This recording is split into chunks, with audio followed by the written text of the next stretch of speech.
students, whoever and wherever you are. My name is Dr. Lazarus. I'm a consultant neurologist working at the moment for the NHS. I trained mostly in India and did my DM in neurology from the All India Institute of Medical Sciences. I went on to do an MRCP neurology from the UK, and I work in England in the Northern Lincolnshire and Gould NHS Foundation Trust, and I cover their hospitals under this trust as a consultant neurologist. I've been teaching for a long time, including students who wish to appear for the MRCP examination. And I'm going to take you through a few questions very kindly prepared by the Farz Academy. I will deviate slightly from the text at times if I feel there is something more I wish to add. And I'll also give you some suggestions where you should read and what you should read on the topic. And then this will be followed by some PowerPoints I'm uploading in the next couple of weeks to the Academy on some selected teaching on neurology, which I hope will be useful to you. Now, what I will do is I will show a question. I would like you all, whoever's online and participating, to look at the question carefully. There are very few trick questions here. The aim of these questions is that they like to know what you know rather than what you don't know. So there are no vague questions in the MRCP examination. It's a very management-oriented exam. The aim of this is basically to see what you know, and if you're able to apply your knowledge to practical situations, as most of you would be in various positions of responsibility in the wards managing patients. So let's go to the first question. Now, a 22-year-old young lady presents to the emergency department, which is also termed as the A&E. So if you ever get a question with the word A and E, it's accident and emergency, right? Please, may I request that I think there's a lot of feedback sound coming in. So if anybody's got people sitting together or other people, please mute it because it'll be very disturbing for the other candidates. Right. So this can we have a little I think there's a lot of sound coming from behind. Hello? Yes, yeah. I'm doing that. Okay, I'll carry on with the questions. I'll leave it to you to look into this. So with 3-hour yes, history sir, I'm on that process. And sir, one more thing, can you just switch on your video so that aspirants may see you? Okay, just give me just 2 seconds. You want me to switch on my video also? Okay. Right, here we go. So let me minimize this. Okay. So a 22-year-old lady presents to the emergency department with a 3-hour history of unilateral temporal headache increasing in severity with nausea, right?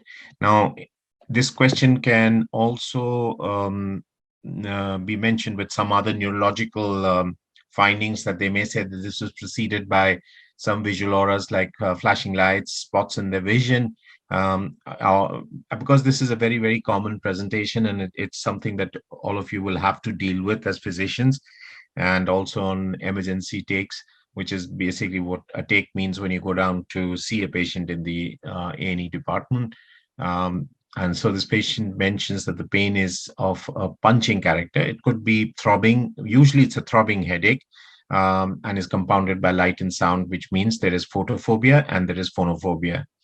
Clinically, there are no abnormal signs, and various differentials are mentioned below, which you can see on your screen. There's migraine, the tumors, tension headaches, cluster headaches, and a subarachnoid hemorrhage. So if anybody would like to speak up and say what this possibly could be, it's already highlighted that the option is migraine. Now,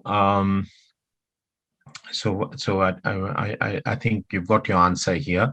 Now, migraine headaches, it's quite interesting that the percentage of headaches presenting to the emergency department, the majority of headaches that will present to a GP in primary care is primary headaches. And primary headaches are mostly migraines, chronic tension type headaches, or the trigeminal autonomic cephalgias, which is your cluster headaches, which is rare. The commonest of these would be migraines and chronic tension type headaches. The headaches that present to secondary care also mostly are basically primary headache disorders. It's very rare that you would get a secondary headache disorder. However, as a good physician, you should always be look out for red flag symptoms and be always mindful that you might be dealing with a something which may be a sinister headache or a serious headache, such as a subarachnoid hemorrhage. The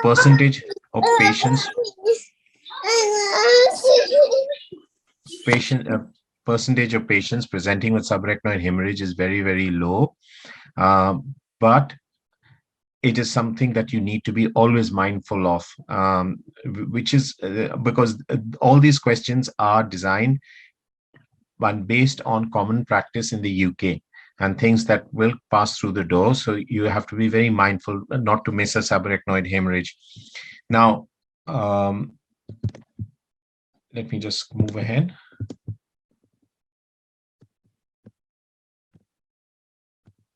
Right. So the correct answer in this was migraine. Now we'll talk a bit about migraines. I've already, in one of my teaching video PowerPoints, I've already spoken about migraine headaches, and I've explained what migraines are, and on my presentation on headaches. And I think it'd be worthwhile going on these. We don't see headaches that often in our outpatient practice in India and in the A&E presentations as we do here.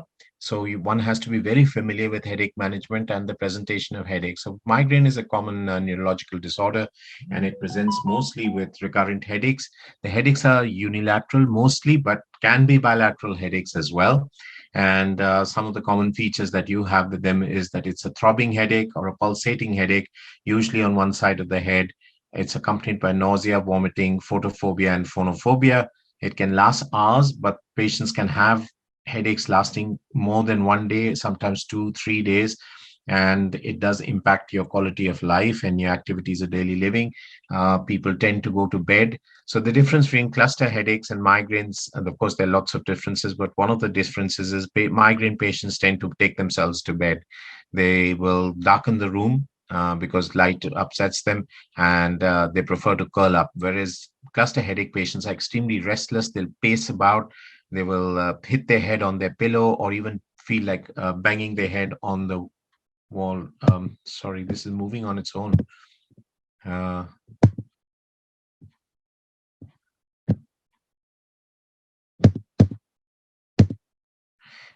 So this is something that you have to be aware about. Now, there can be an aura. This happens only about 20% of migraines will present with an aura, which can happen with or before the headache. And sometimes the aura can carry on with the headache. So it's not necessary that the aura happens and then a headache follows. That is the usual course of events, but sometimes the aura can persist into the headache. Usually the auras are visual, which is flashes of light, sparklers, little spots in vision. Sometimes they can lose a field of vision. Sometimes they can also get complex neurological symptoms like their speech can become slurred, or they can lose speech, which is not technically an aura, or they can get tingling, numbness, even loss of function on one side, which makes it a complex or a complicated migraine. And this is also termed as a hemiplegic migraine.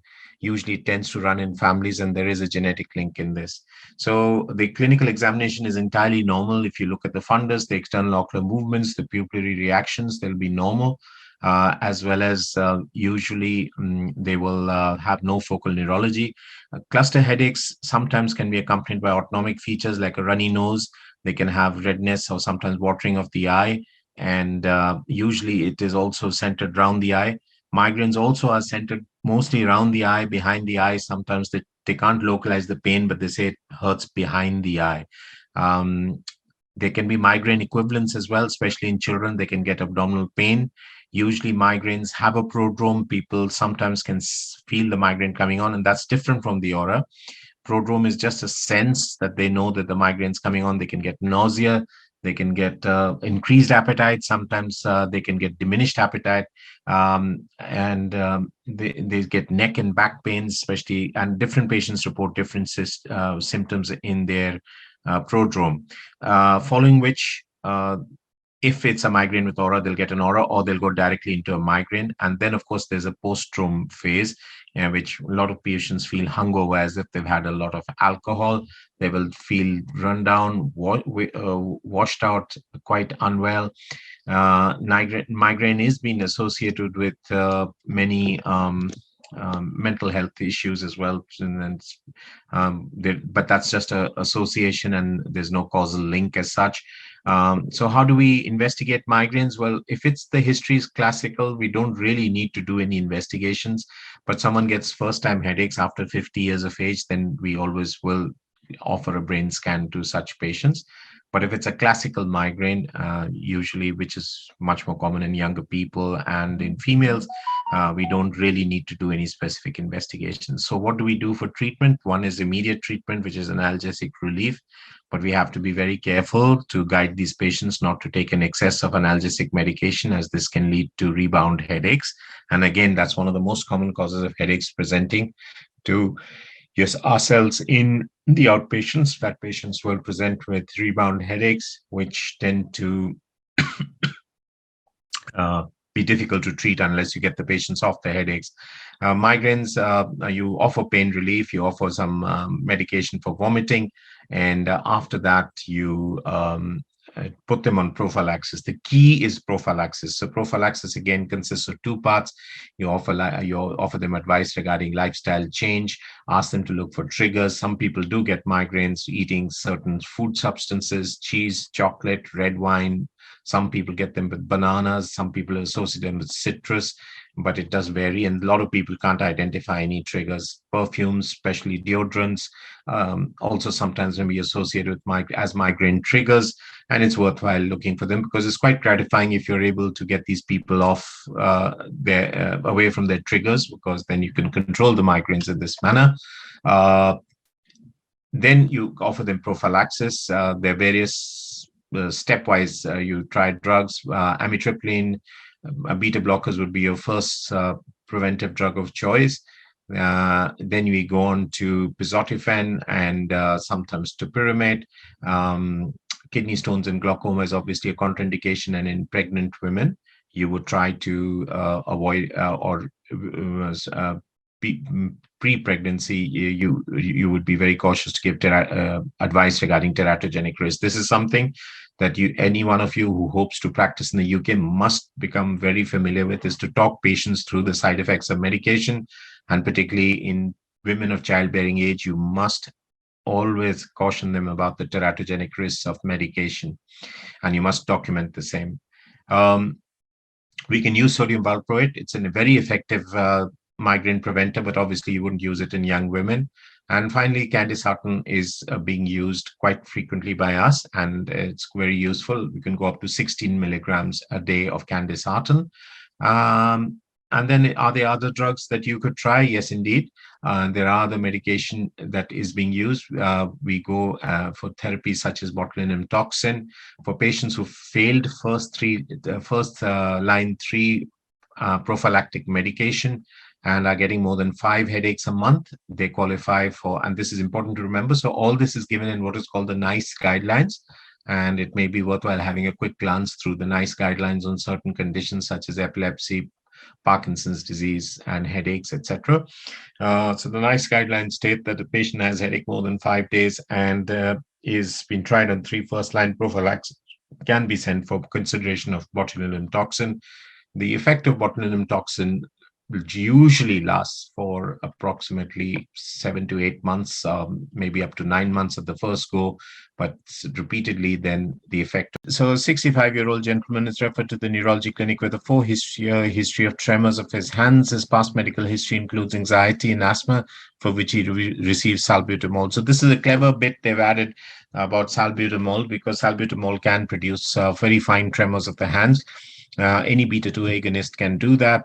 The examination reveals a head tremor, titubation. Again, a little bit of a googly here, because sometimes head tremors are mostly seen with cerebellar tremors, though you can see them in advanced Parkinson's and you can see them in benign essential tremors as well. And then there's a postural tremor of the upper limbs. Now, this question doesn't reveal any of the cardinal features of Parkinson's disease. And so it should help you make your answer. So the answer marked here is multiple sclerosis, which is obviously not the correct answer, and certainly you should not be giving that multiple sclerosis as a diagnosis. The other choices mentioned are benign essential tremor, anxiety disorder, salbutamol-induced tremor, and Parkinson's disease. So obviously your toss-up would be between benign essential tremor and Parkinson's. They wouldn't possibly put a question on salbutamol-induced tremors because then they would say that he was on a medication which he used for COPD and he's discontinued the same and the tremors have got better. So the answer here is B, which is basically benign essential tremors, and while anxiety and drugs such as salbutamol are associated with tremors.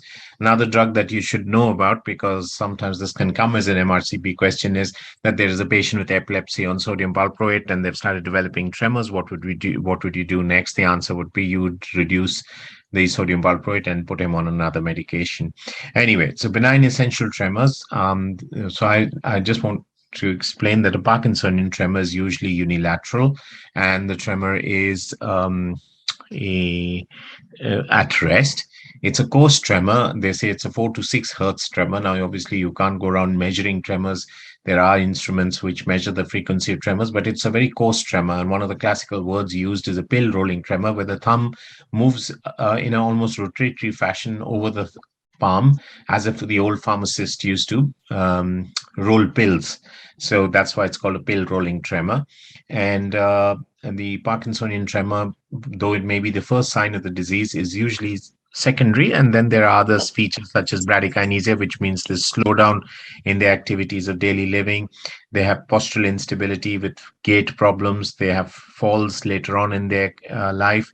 Imbalance and difficulty in getting up may be the first symptom, hesitation in taking the first step, and then shuffling, stooping forward, and finally, of course, they get frequent falls. Benign essential tremors are basically familial, so there will be strong family history, and patients will come and tell you that their father, their grandfather, their uncle has this. They start insidiously. They will always start bilaterally, by and large, in both hands, and usually they're present at action. So it's, you ask them to put their hands out, then the tremor will appear. They're able to live a productive life, but they sometimes find tasks that need dexterity, like doing buttons, a bit difficult. And then, of course, they can become very severe. Head tremor is unusual, as I mentioned. And essential tremor is the commonest kind of hand tremor. And so there is a strong association with alcohol. So a lot of these patients do become better when they have a drink. And that's one of the pointers which will lead you towards the diagnosis. How do we treat tremors? So essentially, your drugs are limited. I had done a PowerPoint presentation on tremors, but essentially tremors are treated with the beta blockers if the patient doesn't have asthma, heart failure, peripheral vascular disease, which are contraindications to use. We tend to use propranolol. The other drugs that you could use is anticholinergics like trihexyphenidyl. I think it's called Pacitane in India. It's got a lot of side effects and patients tolerate it very poorly. They get dry mouths, they get tachycardia, they can get into urinary retention. But sometimes when you have no other choice, you use it. Primidone, one of the old anti-epileptics, is also used to treat tremors. And so these are the common drugs. Of course, off license, we do use pregabalin and sometimes even topiramate, but usually propranolol is a drug of choice. Parkinson's disease is associated with rest tremor, and I wouldn't go into these. Salbutamol, of course, can cause a fine tremor. Is there any surgical options? Yes. Before surgery, we can try botulinum toxin to treat very intractable cases of tremors, and destructive surgeries have been carried out in the brain, sometimes deep brain stimulation, or even there are some ultrasound guided techniques which are being used to treat intractable tremors. Right. Let's go to the next question. A 21-year-old lady suffered from a cerebral venous sinus thrombosis associated with pregnancy, during which periods would she likely to be affected? During childbirth, first trimester, postpartum, second trimester, third trimester? Anybody wants to give an answer?